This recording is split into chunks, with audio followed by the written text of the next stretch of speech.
Ole kan story ngai thak lai mitorot chu kan ilo na ti chun zom na kan ngai thanga bung masalama kan lo soi to angin aziak tu kemakol ni te hi an venga chia to kan oma wangin huna nei lo khop maya chu wangin du ang point aron sei thei thin lova bung masalam pangpo atoi deuh hleka tun tum po sei tak aum thei don lova in mi riat thiam na kan nge na an boi zual puite re chho huna chuan bung khata po minute somnga tanga dar kar khat vel ngai thak thei tur kan ron nei ve thei to tura kan ngaya har sat na danga om lo chuan in mi riat thiam na kan han ngen masa ani mitorot chu kan ilo na a bung som ti le pasari na buang puinen ziak tu kemakol ni mamit an mudon deuh chuan zandar ni apel chhoter to mai mi khwal pindan ve deuh tefel taka hian buang pui chuan min hruai luta mut na te chu min siam saka tui taka mutur le ka du chen chen muta thei thu min hrila min mang tha a chua atum don lai tak chuan abana kalodama kalama po phei pa in ka oma ka pombea mak tak main ani chuan engtin ma lo nar lo atum lo dan lutuka ka om chu aham hai zo kemo ani hialang asam chul pa in achala ka fo sak zewa ka kuai da ka a mui moi lutuk tak mai chu ka fo sak ta a min fop let ve lo na in min nar mia lo a hnuwa chuan zoite hian min nam son ta a kut lain vuan rang chung hian du tok te ufel mi pa tu main min la fop mia lo ania o ti dan po ka thiam ve lo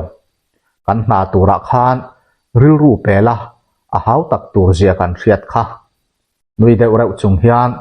that te va kan zo thei chuan keima zok hian ka fop masa ve thungang che ibula ka om hian ka mei chia zual bik riau hian ka hrethin ka soi thiam lo keima hi ka kim bik tlatin ka hria ti in akut ka von na chu atal pi ta nui se chung hian mutui tak tak o atia pindana tang chuan a chuaka kong khar chu aron nem khar ngala keima zok chu ka ham hai letling ta zo kemoni soi tu reng reng ka hre lo buang pui taksa nem thepin ka taksa asik dan te a mui ka fop tamai te min lo tar mia lo te kha ka to na tan chuan kalaring phachuang mia leinem ma na tang to khan buang pui hian mi padang en ang hian min en lo tlata khiat na ka nei to a tilang lutuk lo ma se khiat thei na deuh tlat ka nei keima zok hian ka bei sei ngam lo hrim hrima an ni chumi changkang sum le pa ya la buai na tur nei mia lo apa doctor thiam lutuk a ula chuti bok ani police officer ke ve hi fara chung te ti tur nei lo ka lo nei ani po in ka hello zok aniang tu main ka chung te ini min la tingai mia hleinem in le lo nei mia to lo phubalak du awanga ladam ve ram chau kania buang pui te han chai ngam tur chu kani lo bokani khum thiang him le fai taka chuan kamua arim atui veng veng le ngal chutiang khuma chuan kanau panlaya kanu khum siama kamut bak kalamumia lo ti kain ria nimkar thinghul hiap le puk rem chang dewa kamut than to ma wangin khumpa ngai mut buthiang hlim le rim tui che kamut chu ain thlakun om lek lek zok theinia mole aru khi chuan mi te anga nupui fanau neya thamuang taka mani in lum chunga han khosak ve te hi ka chak thin huan te nei veila tham te kan sa anga tham bula nu berin pangpar chrang rang derken kumtluang dingdi kum pui muthi le ros par rang te han vul tir chu mai se tham bula tui ho tir bokila a thei phei chuan tui khwa lian lem lo nau pang hovin sanga an man ve thin na tur te siam tel theila chuta chuan varak te vulin tui chunga chuan tleng del lom se we are vok ke le bong sakor te thlengin han vu tel thei bokila wana chuan thei chi rang han ching thluah bawk hi la tih te ka ngai tuah ve na sa thin a lawm mahse chutiang ti thei din hmunah chuan ke hi a ding lo ber awm e lo ti thei pawh ni ila kanun hian a peih zui tak tak a ngem tih zawk ani kanun kalvel dan hi a danglam vek tawh ni tein ka hria rik deuh rep rep hi ka than hnan ta zawk nge ni tuna ka hna tur pawh hi chuti lam hoi buk chu ani le tawh hi ka hna chu keima in ka tan ngot theilong ho tu lian ho te nen in mu phot tangaya rem kan ruat ho angai don ani engkim chu aru vekati angaya buang puin apu te ho abia anga annin kanin mu khom thei dan tu rem an ron ruatang khumfai chata chuan tui taka mut hil bor bor om hi ani vein nen kamu hil thei der lo jing lama ar an khuan po chuan kala har kar maya kapi bible te kha kangai ang reng ka chiar kha chuan tui takin kamu hil ve bor bor thinin ka hria bible thu hi kangai na vak ngai lawa a bible lam ni lovin bible kenga in cheisat zeta in khom thin le bible thu soi zut zut an soi ang lo deuh hlira om si te hi ka mu hnem viau to a bible thu hian mi hring asiam thalem lo ani hi ti ngai dan ka nei pha ta a bible zak ze emo sabun bek moi dewa bible akchunga in timi tak fe a kalkun deuh ngai ngai ho te hi ral khata tangin kalo mil lo deuh don ringot mai thin tuna kan mi chui tur pakhat kan minister hlui hau sajat puro chunga u te po hi bible ne na biak ina in khom zat zat thin chung kwa an ni he he a midang ho po an ni vekin karing bible phena mi bum ching ho kati mai thin heng te wang hian pathian le khabu thiang hlim ti mewa kan soi thin hi ka chiar ma havin angai nat lo pha hle to sa a papi in a chiar keu keu ka mu te hian ka lo thin rim ru deuh tun thin kapi pathian rin na ero ka za hle thung si kanu le pa in min uap ve chung rei lo te a khan chung in khom kha kan nei zia khata tanga ka bible chang riat te kha tuna ka riat chun te hin lani maya chande sikul vela khan kan zirlaya thu von tur ti hi a thina kan soi rual dual thin a then chu kala thadeu nel nual khati lai chande sikula min zir tir tu nula le tlangwal te po kha nupui pasal an nei nuwa chuan anin anglo hlom khop pin ka hria an nuna enge thleng zui ta zel kan hriat pui ve lem lo na in dam doi ngol vei chhota le zuar zui ta te zu le rui hlo danga wanga buai zui te then khat khotang ho tu ni chhota hausa chhota em te ko khan upa ni ta le mei chepol huai tu ni ta te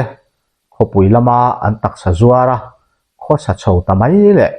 sarkar na zaum tak thok ta te an ni pol nuk maya an vai khan bible thu min zer tir tu te vek kan ni he bible hi akeng thin tu ka mu phak tam zok hian min ngai na tir hlol lo mai ani lo min hlau tir zok deuh tat tak takalom nun lem nei ho in cheina kati mai thin ma se chu tiang chu alo ni reng lo ti keima nge in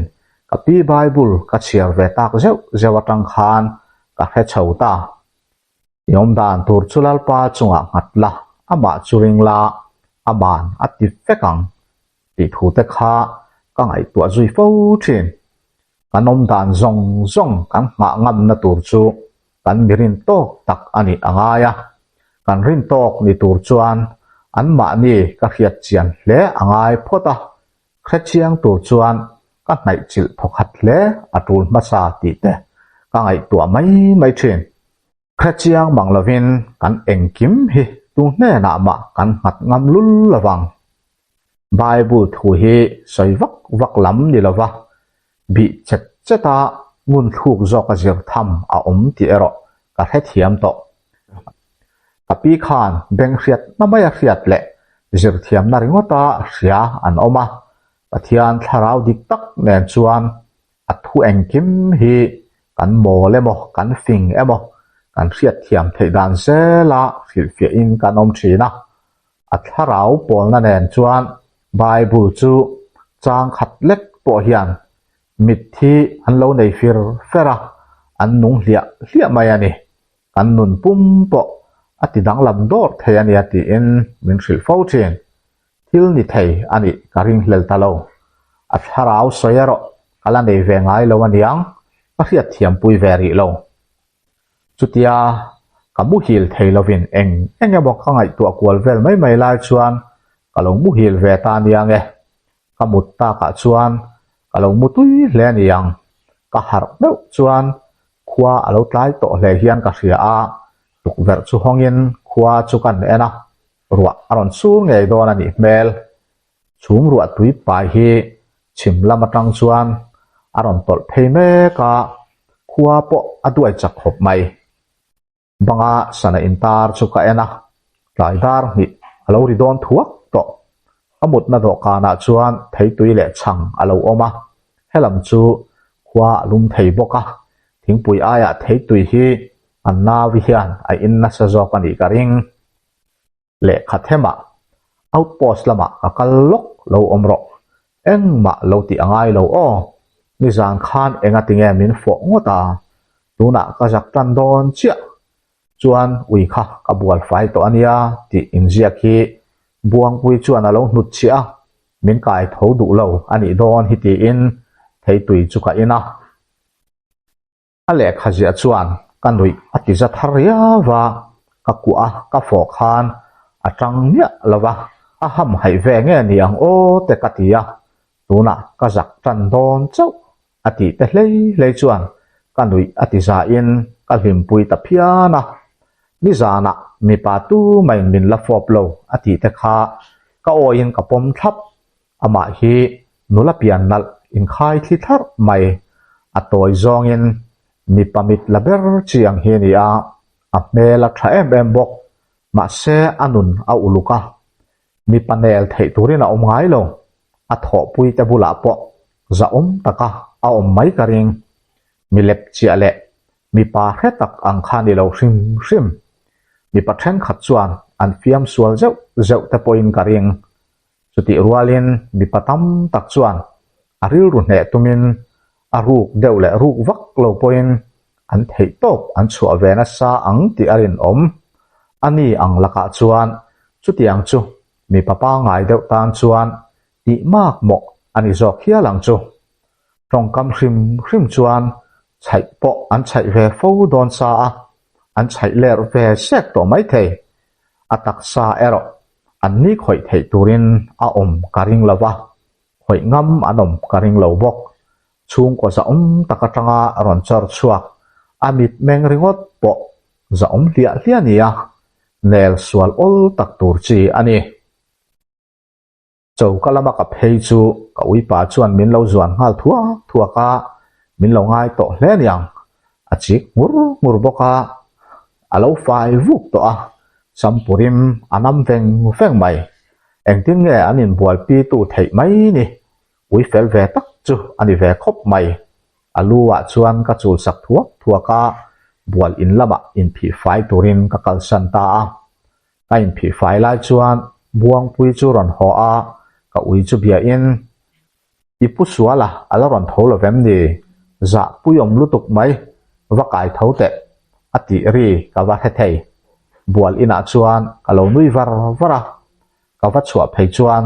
tuk vervel alo in hong dar me ka ke korole kamis atak sa in rem zai mai hi ha a asam chu achip lama atron kang la a in me in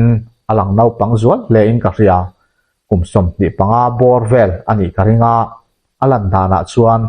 kumsom le pakomi ang vel lek hi ni min ron mu chuan ala zak deuh nge ni abiang chu asen ru deuh trana kamita po min en rei lo ni zani mu meuh na nge ka kai tho du lo che ni kha ruwa aron sur mel sia phone ka thil pho hi seng na chang i khedon silova karon ho man mo ta dewani ati zung zunga ruwa wap wang an yang alum lutuk mai ti in chera chuan lum ti mel devin a thu thlopa a but le moza chu hlip ngala ni zang khan kamu hil thei mai leinem ka ti tran dek deka ani chuan min ngai tua zui ve vakem ni ei point ka ngai tua vak chelom ka zak si ngati nge ni zang khan min fo ngota ma ni nu pui le pasal tur ni lo khatiangin anom ngai lo hrim hrim i mui mul te kha a khong si met dai ro temin tia kan nui ati za le tatlat maya alo nui then tha mu chuan ila nui vele lo nang te hi ile ru riu ani don hi nei cheng za nge khatiang kha ni fo to ti in chiang zet thian min ron chho en ha a pom lopa fo le tak mai hi ania ka du mai ni ke chuan nui deuh chung hian khatiang lam ringot sai hri te su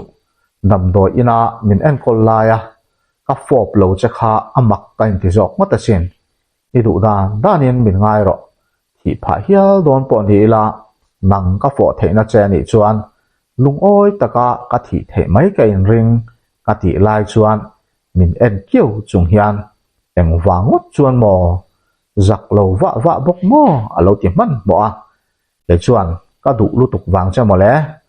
han ti mai ka cha khop maya ma se ka ngam bik lo aniang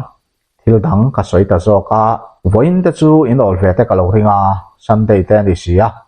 in pu te ho kan be dun don em ni ang te ka lo ti ril ru de wa chuan mei cha chung changa chuan ka lek lo khopasin kum som thum atling ve don to a ngai zong pakhat chau kala nei chu nen chuan ni khat le jang khat chia kanin thria kanin hriat ni in koleisa buaina kan tok du na ataramit anti ke saka zana cho kan ei khom ka holama tha tuma be kan ia atu ka dam do ina nangnin min en kol tran ani kha i khavek ka fil dai to che kha bak kha me chebun na ya ka le talong in ina ka thi chong inom pui vai nula nen min en kol kha ani le mai ka lo tia laltlan diki iti mo kha kala kharang alom ti in ngoi rangin noi lama mel tadaya amit menga khan thik na mit meng ka mutel manin ka ria anu de wa chuan zoi deuh sap phian e chuan ngai zong kala nei mia lo pasal te hi ka nei ve po ka ring lo we a mi pa ka du zong ang hi anom lo aniang nang la in laltan diki ilo umpui to si ati chuai raya in ngai zon na lama ton hriat ka nei tlem te lu ne ke ai fe in buang pui hi ala bang bo vele chong chu ni akum lam chuan phu ve to hle na in helam konga chuan naupang chia ang chau hi alani bangkil khat tv bula telephone chu ron ria buang pui chuan min mel ral pa hian phone chu la a headquarters lam number ani mi along kan pu number bi kan hi ti in phone chu lo changa ruwa aron sur tana wangin ke chuan tuk ver te chu kalo khar ngal zung zunga anin biak zo chuan buang pui chuan tungkar chho hian kan pu te nen kanin bu kho mangai don arwalin ron kal thei ula tha anga ti pu chuan arwala in local ani point in remia lo angin ron kal in tum ram don ania ati ani chu thenna tur hotel lero mani kanin ngai tu anga yang ke chu ina ka ho theanga nang chui du na muna ani mai aron tia atha ni mai alom tin kalo changa ani chuan kan kal dona i thom na pa ngai hi hale la eng ma kha line met fai ri su khilama thom no chu i lei mai don ania aron tia ke chuan mui mul met turamin ti zo chia kha kalo tia i chia ka thin rem wang ani kha khati khan vai thir chejong yang tu mai nan threlawang che min tia anui har boka ruwa ron surmek chuan thajing thatir kholum wap chut mai chu aron ti dai mal song songa he thla hi pi le pu ten lo zo thla anga an nei ni in tlang rama lo nei nula le tlangwal te chu lo zong ngai turin anin pu cha mup to nge yang zol nuam te ang phai muna te hi chuan leilet an nei awangin lo zo ti lam chu an ti ve vak point ka ring lo tuk vera tang chuan kan thlang phai ruam thui tak chu lang chiang em a ngoi rengin ka thlir renga ka uipa kha ka bula ron kal ve in ka thlir na lam chu mun thu devin aron thlir ve a alua lo chul pa in zoi te hian boya ke ni pu tu hian ma bak kan wanga em kan in then phot te po atu ngai narin om kati sapa ani chuan ka kut liak lep chungin a mei chu a hem ton nera